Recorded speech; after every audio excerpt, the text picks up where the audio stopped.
All right, everyone, this is how you're going to do your work for your sequences, which you have two types of sequences.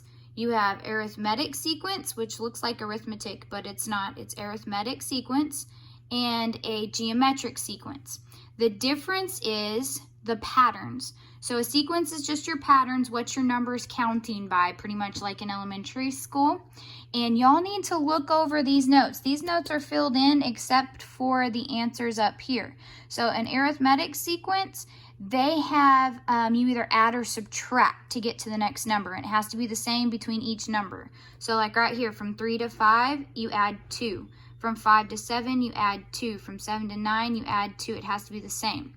On a geometric sequence, you multiply or divide to get to the next one. So 1, 3, 9. So 1 times 3 is 1 times 3 is 3. 3 times 3 is 9. 9 times 3 is 27. 27 times 3 is 81. So they're multiplying by the same thing, or you can divide by the same thing. So for an arithmetic sequence, here's your formula, because you're going to see on the assignment, it's going to say like find the 27th term. So I have it broken up what each thing stands for. The nth term, that's your answer you're going to find. A sub 1 just means what's the first number. So like the first number in this sequence right here would be -8. So you'd plug that in there. N is whatever it's asking you to find. So right here, so if it says find the 28th term, we're going to plug 28 in for N because it's the term you're looking for. D is the difference between your terms, so it's your pattern. So up here, remember we were adding 2, so that's what we plug in. And once you plug it all in, remember parentheses mean to multiply, follow order of operations. So this right here is an example worked out step by step to help you out. And guess what? Your teacher's going to do one with you too. So right here, so here is your arithmetic sequence. Here's my formula. A sub 1 stands for your first term of your sequence. N stands for the nth term, what you're looking for, the number they're going to tell you. D is your difference or your pattern. Okay, so if I have this sequence, 0, 4, 8, 12, and it says find the 18th term. Okay, find the 18th term. So the first thing we have to do is write out our formula again, because your teacher's OCD and she has to write it out. So A sub N equals A1 plus parentheses N minus 1 D. And we're going to start filling things in. So we're looking for the 18th term, so that's what we're looking for. That's 18. Equals, my first number in my pattern is 0. Okay?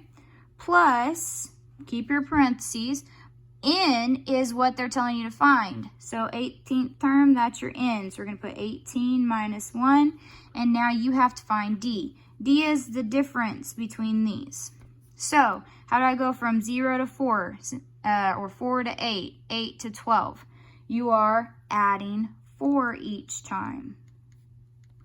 0 plus 4 is 4. 4 plus 4 is 8. 8 plus 4 is 12. Okay? So then we're going to multiply this times 4. And once we plug that in, we're going to have our answer. So when I say show your work, I'm missing work. This is what I need to see so I know how you found whichever term it's asking. So if you're following your order of operations, your 18th term, A sub 18th, 0 plus. So we have 18 minus 1 is 17. And then 0 is going to get wiped out, right? And then A sub 18, 17 times 4 is 68. So there's your 18th term. Okay? So when I say show your work, this is how you're going to show your work. You've got to plug in what the D is, which is your difference. The A1 is the very first term of your sequence, and N is whichever term you're asking for. Now, the same thing is going to apply for a geometric sequence, which there are notes filled in online that look like this for your geometric sequence. So I have it broken up for you. A sub n is the nth term.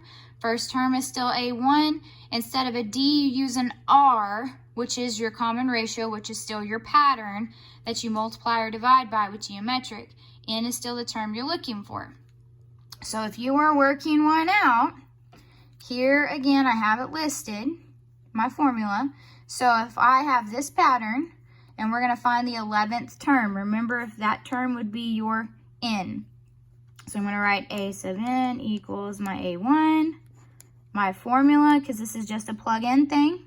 So a sub n, my 11th term, is what we're looking for. First term in the pattern is a1, so -6. My ratio is how do I go from here to here, here to here, here to here? It has to be the same. So if it's going up, we're probably multiplying, not dividing. If it were getting smaller, we would be dividing. So -6 times what is -12? So that should be times 2, because 6 times 2 is 12. 12 times 2 is 24. 24 times 2 is 48. So, and if it's just times 2, -6 times 2 is -12. So times 2. -12 times 2 is -24. You could have a negative. If it jumps and one goes negative to positive, then this number up here would be a negative number. All right, so we have times 2 here, and n is what term we're looking for, so 11 minus 1. And then this right here can be done in a cell phone if you don't have a calculator at home. You just have to do it step by step. So don't multiply this first, you have to fix this. So it'd be 2 to the 11 minus 1 is 10. And so then you would have to do 2 to the 10th, or you can do 2 times 2 times 2 times 2 times 2, 10 times. And once you plug all of that in, you will get -6,144. So if I kept multiplying this by 2 for my pattern 11 times, this is the number you will end up on. Okay, so I do have also 2 videos on from iTutoring, one for arithmetic and one from geometric, but also I have the notes filled in online, and those have examples step by step how to show work as well online. And if you have questions, you can text or email me. All right.